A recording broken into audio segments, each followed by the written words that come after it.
Superb तेजी दिखा रहे हैं और नंबर्स भी जस्टिफाई कर रहे हैं। तो जैसे फेस्टिव सीजन स्टार्ट होगा और ऑटोज अगर बिकनी है, 2 wheelers, 4 wheelers, bicycles, commercial vehicles, तो टायर तो बिकने ही बिकने हैं। तो मेरे हिसाब से I think it's a very good story. यहाँ पे आई थिंक बालकृष्ण इंडस्ट्रीज हमें काफी पसंद आ रहे हैं। I think it was our old pick as well, but हमें लगता है I think of tyre market में जो बालकृष्ण इंडस्ट्रीज का एक प्रेजेंस है, ट्रैक्टर्स को एक प्रोवाइड करते हैं, ऑफ हाईवे टायर्स को करते हैं, एक्सपोर्ट मार्केट्स में अच्छी खासी आई थिंक रिकवरी की जा रही है, और जो टनेज ग्रोथ है अलॉन्ग विद रियलाइजेशन ग्रोथ, ये काफी तगड़ी रह सकती है। दूसरा आई थिंक इनपुट कॉस्ट सारे टायर कंपनीज के लिए, घरेलू टायर कंपनीज हो या एक्सपोर्ट करने वाली, उसके लिए काफी हद तक कम हो चुके हैं, इसलिए मार्जिन एक्सपेंशन होना लाजमी है।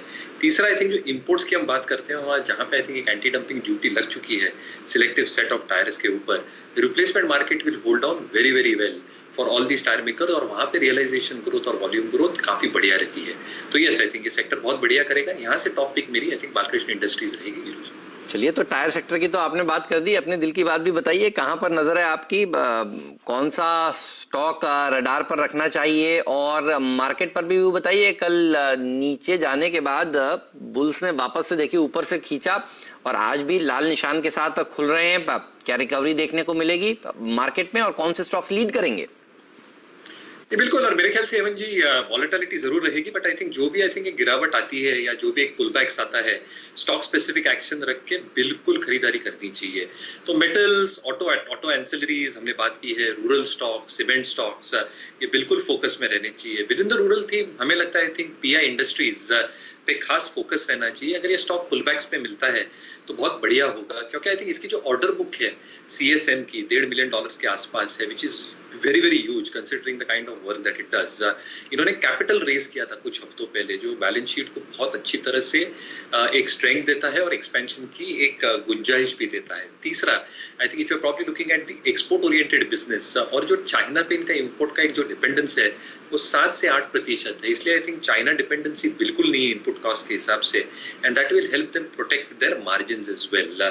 तो आई थिंक वर्टिकली इंटीग्रेटेड है, एक्सपोर्ट्स का business is doing very very well, capital raise will be extremely value creative balance sheet growth के हिसाब से, मार्जिन्स तगड़े हैं, बैलेंस शीट तगड़ी है, and it is in the right sector. तो आई थिंक जो रूरल थीम की हम बात कर रहे हैं एग्रोकेमिकल्स की, यहाँ पे आई थिंक इसका जो एक प्रभाव है वो बहुत बढ़िया है। तो आई थिंक पुलबैक्स पे अगर ये स्टॉक मिलता है तो बहुत चुनिंदा पिक होगी with in the agrochemicals space, pi industries. कोई और ट्रेड जो आप लोगों ने निकाला हो बताइए। मयूरेश जी, मार्केट की रीडिंग को आपने किस तरह से पढ़ा? खुलने के बाद थोड़ा सा वॉलेटाइल होता हुआ बाजार।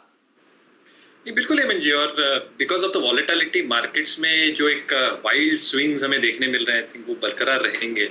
मिड कैप्स में आई थिंक जो मोमेंटम है वो बरकरार रह सकता है। जो क्वालिटी मिड कैप्स है obviously they will out perform. तो जैसे आपने टायर स्टॉक्स की बात की, जहाँ पे नतीजे बेहतर आएंगे और जहाँ पे अर्निंग्स ग्रोथ एक्सपेक्ट कर रहे हैं हम कि बहुत अच्छी हो सकती है in the coming few quarters, keeping the last 2 quarters as a base, that is going to be a precedence for the market. तो mid cap cement, tyre stocks, auto ancillary stocks, ये सारे आई थिंक फोकस में रहने वाले हैं। Having said that, I think अगर आप mid cap NBFCs में भी मूव देखें तो आज एलआईसी हाउसिंग ने एक बहुत बढ़िया शुरुआत दी थी।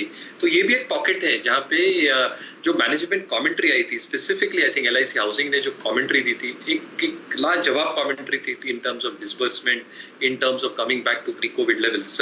तो ये स्पेस पे भी थोड़ा ध्यान देना चाहिए।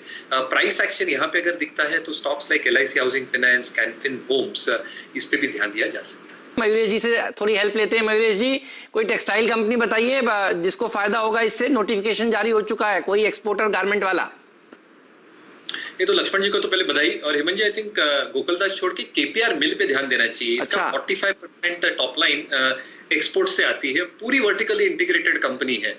तो इनकी जो यान वाली सेगमेंट है, इनकी जो प्रोसेसिंग वाली सेगमेंट है, और इनकी जो अपैरल एक्सपोर्ट वाली सेगमेंट है, आई थिंक एक बहुत स्ट्रक्चरल स्टोरी है अपैरल एक्सपोर्ट्स की।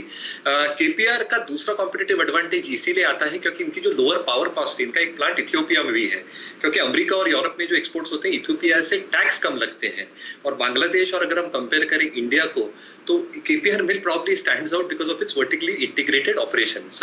तो मेरे हिसाब से I think because of 45% exports, और जैसे इनकी मार्जिन एक्सपेंशन हो रही है, and because of low debt on its books, एक बहुत स्ट्रक्चरल स्टोरी हो सकती है लुकिंग एट लक्ष्मण रॉय जी की खबर।